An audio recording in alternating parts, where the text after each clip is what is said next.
Olá, meu quinto ano, tudo bem com vocês?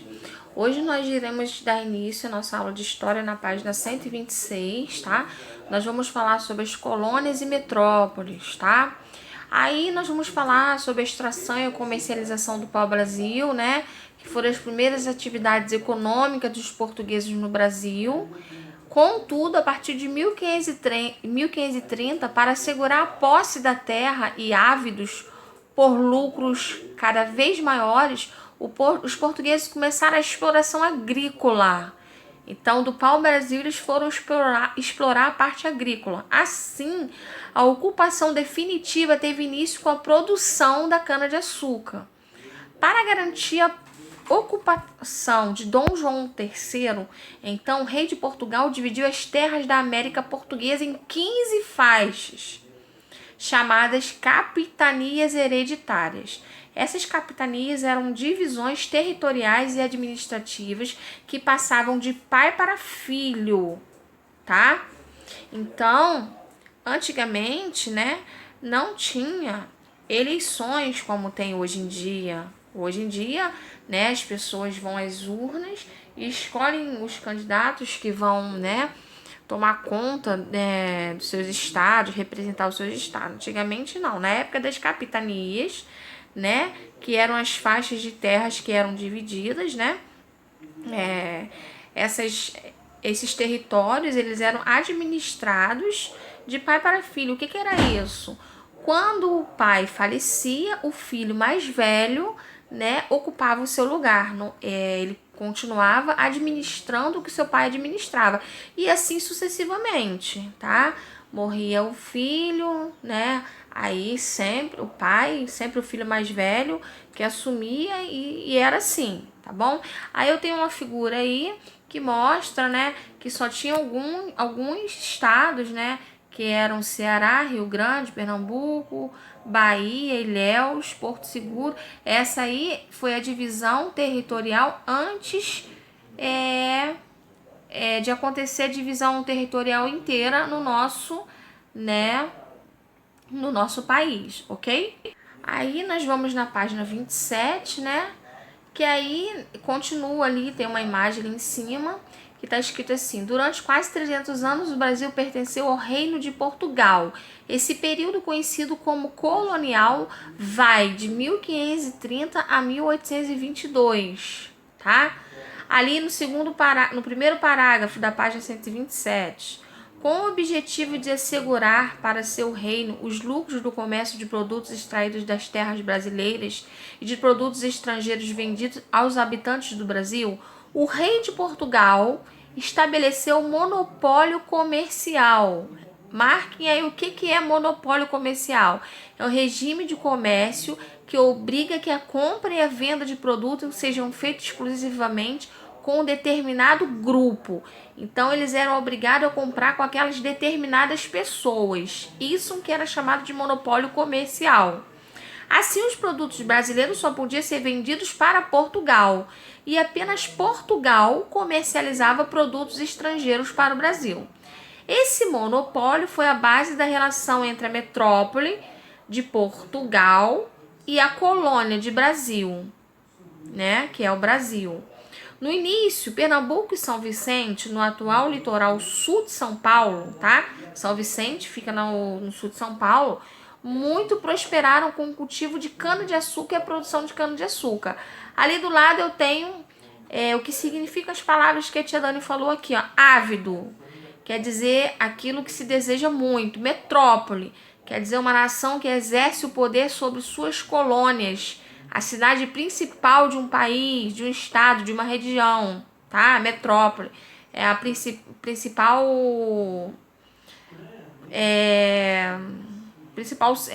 cidade, tá? Ou principal país. E a colônia é um território ocupado por um estado situado fora de suas fronteiras geográficas, né?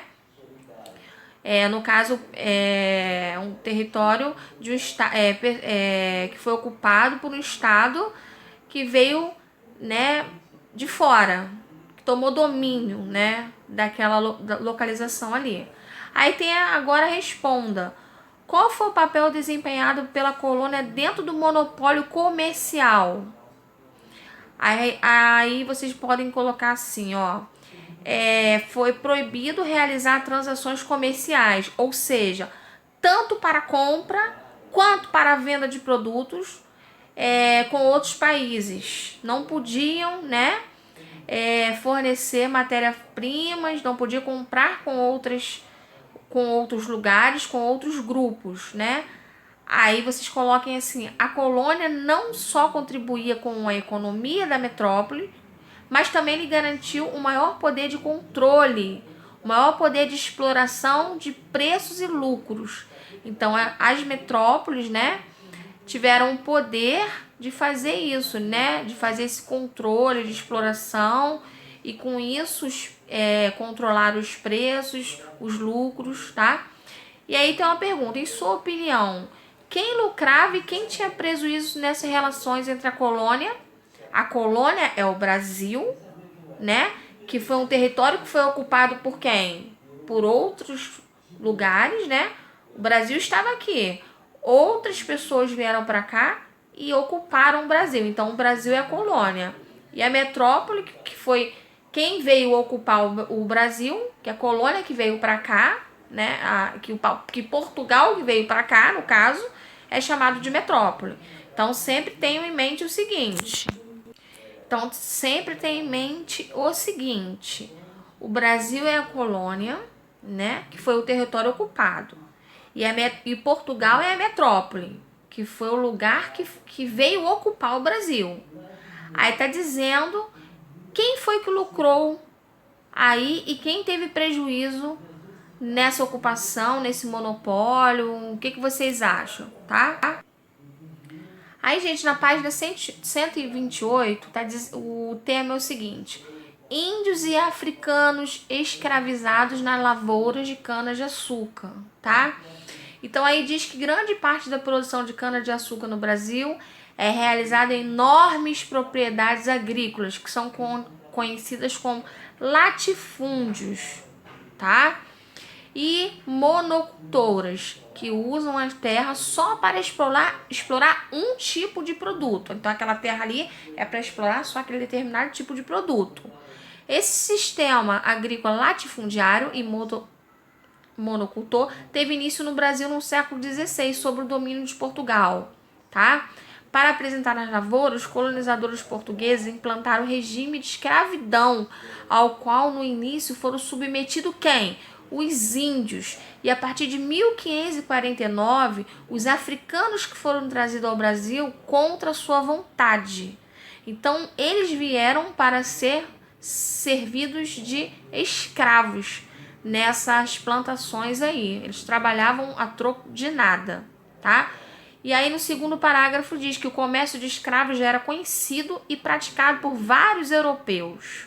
Contudo, com o aumento dos negócios comerciais realizados pela rota do Oceano Atlântico, a compra e a venda de escravos tornaram-se uma imensa fonte de lucro para os comerciantes que trabalhavam com o tráfico de africanos.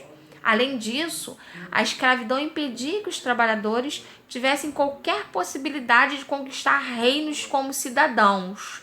Assim como a escravidão, mantinham-se as grandes propriedades da terra, que eram os latifúndios, nas mãos de poucas pessoas e produzia-se suficiente para exportar e gerar lucro rápido, tá?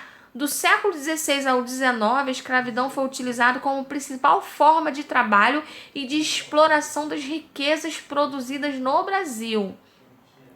Nesses mais de 3 séculos de regimes escravocrata, foram cerca de 4 milhões de africanos trazidos ao Brasil nas condições de escravos. Eles trabalhavam nas lavouras, na fabricação de açúcar, com serviço doméstico, como estivadores, etc. Gente, tráfico é um negócio ilegal, que é uma coisa clandestina, uma coisa que é feita escondida, que não é reconhecida, né?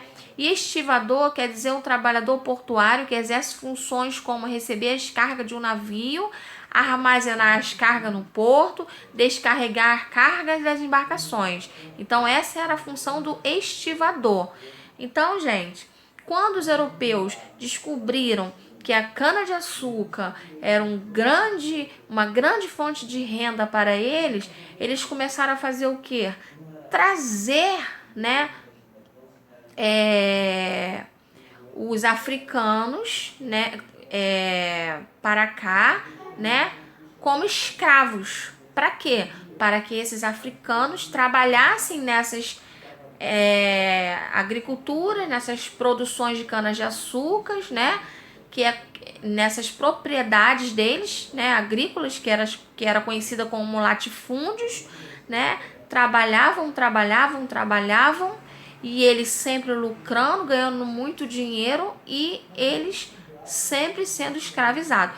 Por isso que entre o século XVI ao XIX foi o maior período de escravidão, né? Foi o maior período que os escravos foram trazidos para o Brasil, né? Para serem escravizados dentro desse mercado, né? Que eles tiraram isso como um mercado, como uma fonte de renda, né? Eles só lucravam e não pagavam a mão de obra, não pagavam o trabalho dos escravos. Então, por isso, né, que aí fala sobre os índios e os africanos que foram escravizados lá nas lavouras de cana-de-açúcar, que eram a grande fonte de renda, né, dos portugueses.